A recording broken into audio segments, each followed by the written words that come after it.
Hi folks, it's Andy and welcome to another watch along video analysis video. Hope you're having a great day. What I've decided to look at today is a great collection of Ippon from this year's 8th Dan Championships, and it's specifically focusing on the champion, Eiga Naoki Sensei, who's of course an absolute superstar of a kendo legend, really. So it's a great collection of Ippon. The YouTube I've got this from is here, SW Kendo. This channel actually puts up some really great videos, so you should definitely go and subscribe to that. It is a fantastic channel, so go and subscribe to that. I haven't made this video. I'm just sort of watching along and giving my commentary, really. But before I get into it, I do want to just make a quick point. I want to be clear. I'm not making any sort of judgments on any of these people. All right, I'm not kind of judging the sensei that are doing the shiai or doing the shimpan.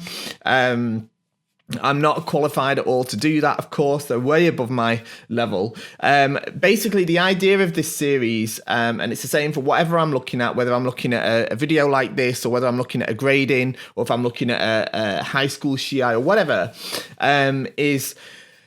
Look, Mitori Geiko, right? Mitori Geiko, watching practice is an extremely important part of your kendo improvement. Yeah, you have to watch kendo, but you have to know what you're looking at.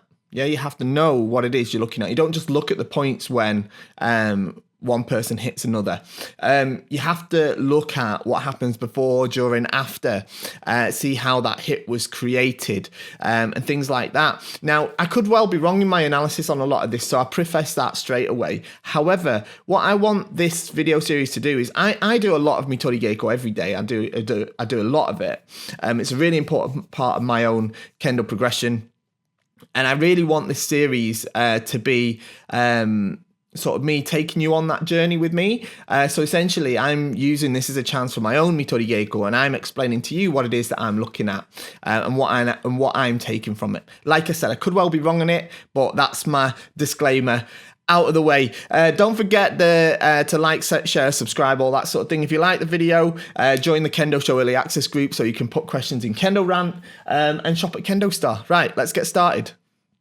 So this starts at round 1, of course. I think we've already got slow motion in it, but we will look them at the same time as well. What a fantastic kamae. Okay, so a lot of pressure there. Oh man, what a beautiful men strike. What a beautiful men strike. Now, see how this semi is coming here, all right? You see that straight away? He's putting pressure. He's putting pressure here to get his opponent to really be concerned about losing men strikes.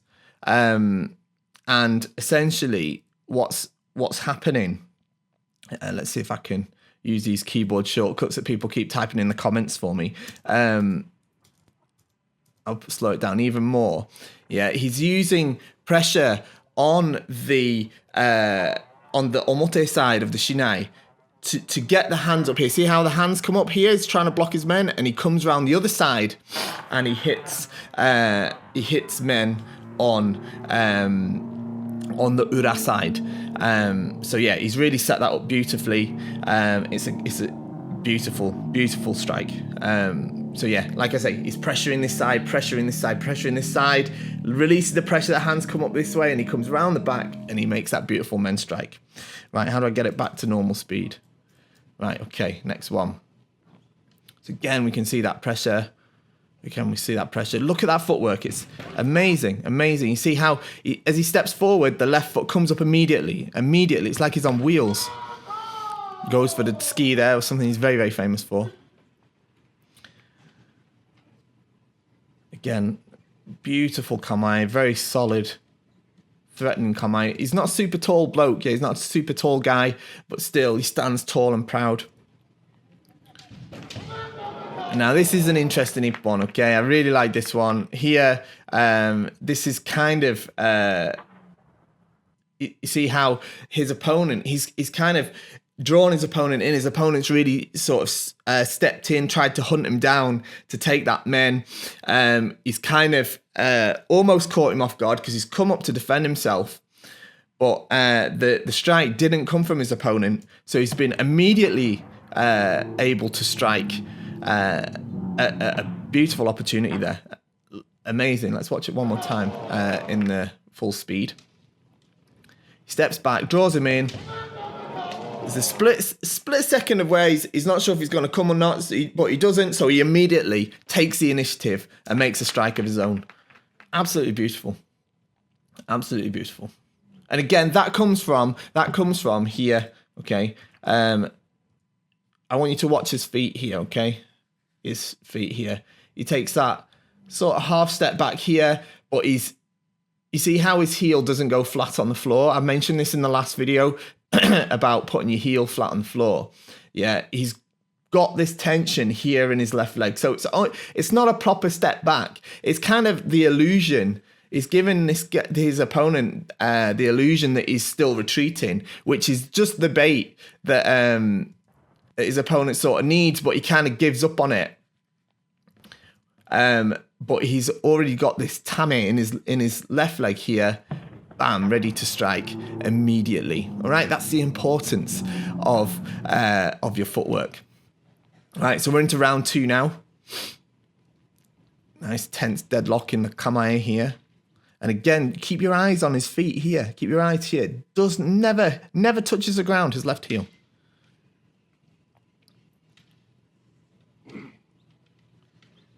Lots of semi. Now, what I would say is Eiga Sensei probably, he has a very upright kamae, which I think is, obviously a kind of textbook thing. And I think it's partly because of his height, but probably his build as well. But his left foot is actually a little bit higher than most other teachers. I'm not saying that's right or wrong. It's just an interesting point of note. I don't know how to get rid of that. There we go. Oh, look at that. One more time. So this again is very similar to that first one. And I think we might see a recurring pattern here. Semi here, strong semi to the center. He's pushing over the top of his opponent's shinai like this. He's giving a strong impression that he's coming from men. Okay, I'm coming from men. That's that's clearly the impression that he wants his opponent to feel. And lo and behold, that's what comes. But what he does with it is, if you notice, let's see if we can stop it at the right moment. He makes a very big swing of the shinai, okay? Because he pulls it up. Yes, I'm coming for men. And as his opponent blocks, he flips that shinai around, twisting his wrist. Very, very amazing use of his flexible wrists onto the ura side, and gets around his guard that way into that textbook men strike. Look at that. Just amazing. Amazing. Okay, how do we get it back? There we go. Still struggling with these keyboard shortcuts, but I'm getting there. Amazing. Pressure from above, big men. So now we're into round 3.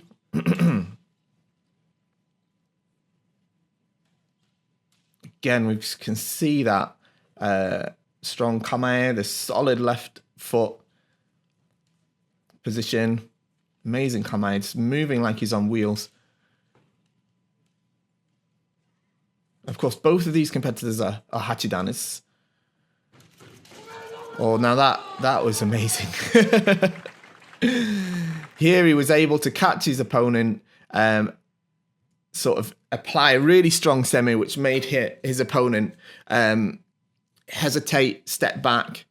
And I think we'll probably see as well, again, he doesn't, these guys are hachidan, so even he hasn't got his foot flat on the floor here, but he's not in a position, is he, where he's able to attack. He's really broken his opponent's kamae, and that's given him this opportunity to make a brilliant men strike.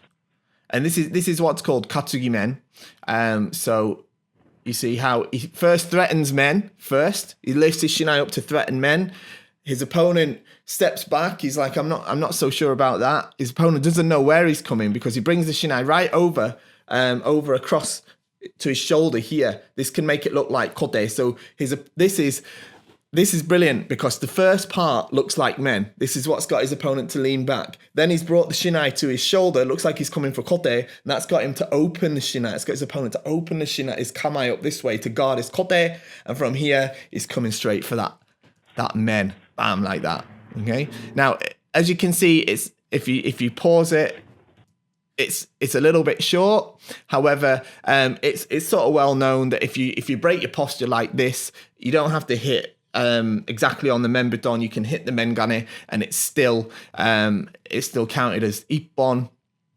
And frankly, with the opportunity that is created here, I'm not surprised at all that was awarded.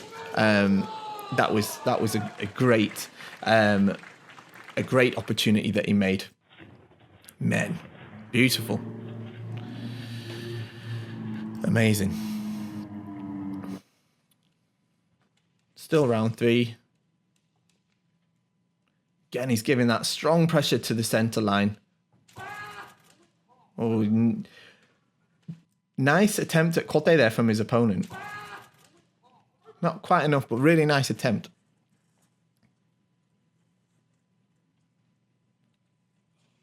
Brilliant kamae.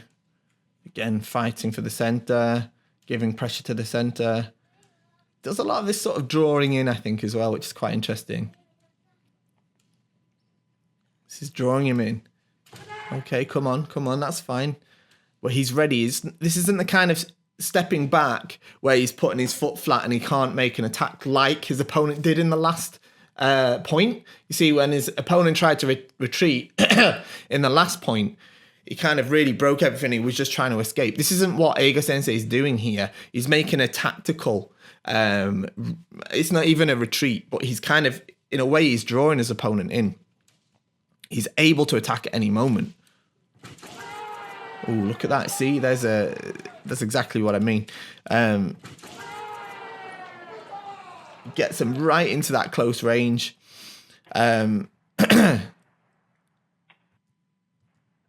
Again, his opponent comes for that kote, but he can't quite make it. And bam, you got that men. Quite similar to the second point, if you remember. You drew him back, bam, took that men straight away. Beautiful. So into the semi-final. That was a close one, wasn't it? That was a close one.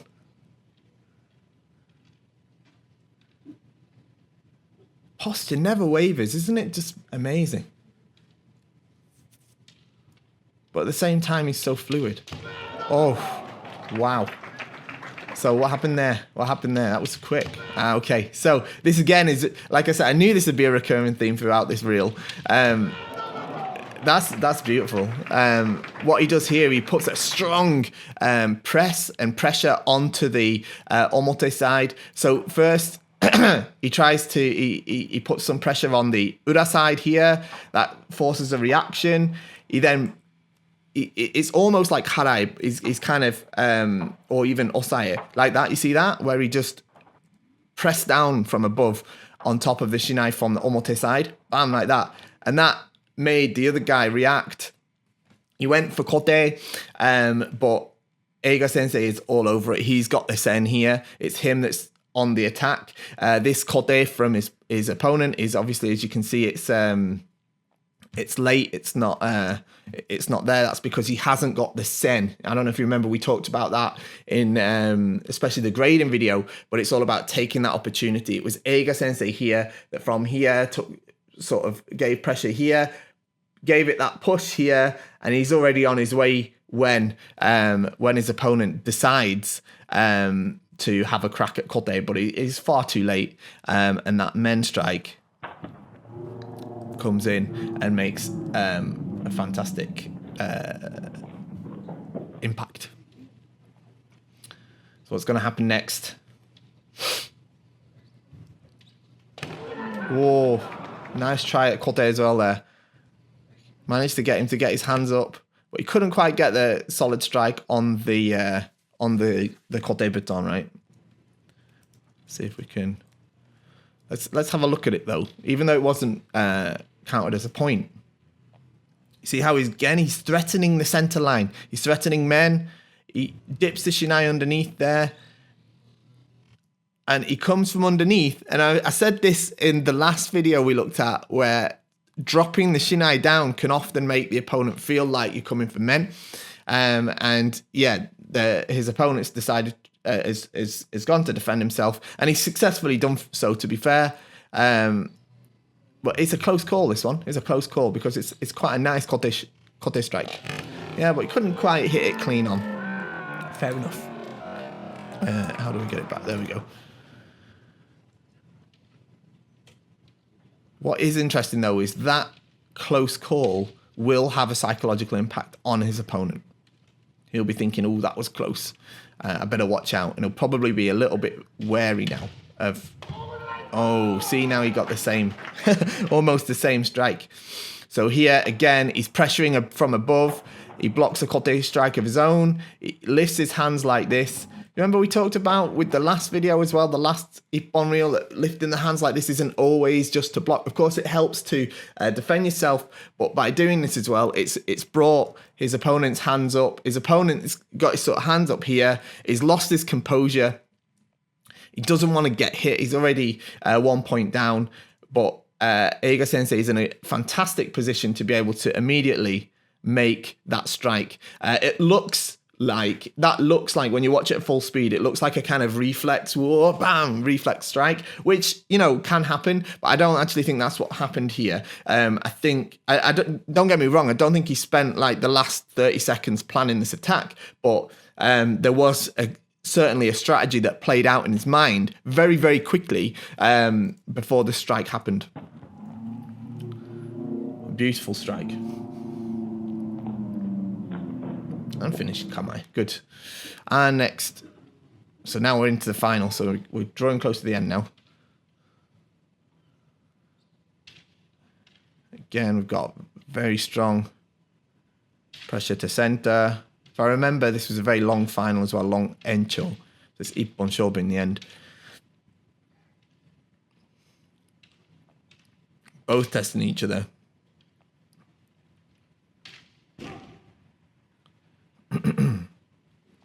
Again, I'm really impressed about how much semi he's putting on the center line here and how he's really threatening that men strike, whether he's coming for men or not.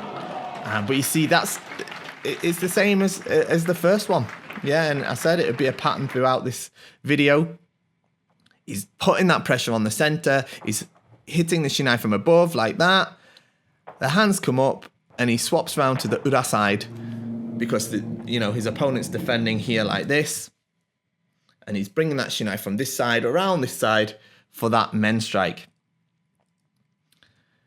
However, right, what's super important about this kind of waza, right, like this, amazing, just amazing. What's super important about this kind of waza, you see it a lot as well at lower levels where they'll feint to men, or they'll lift their, they'll feint to men and then try and drop to kote. That's fine as well. It's very similar to this waza, but it's not a feint. This comes from seme. He's taken sen here. He's putting pressure on the center line. He's threatening his opponent. I'm coming for your men. I'm going to hit your men. I'm going to hit your men. And then as soon as he moves, that's when his opponent is blocking. Yeah, he's blocking because his opponent can't take the sen from him. All right, the sen is the initiative, right?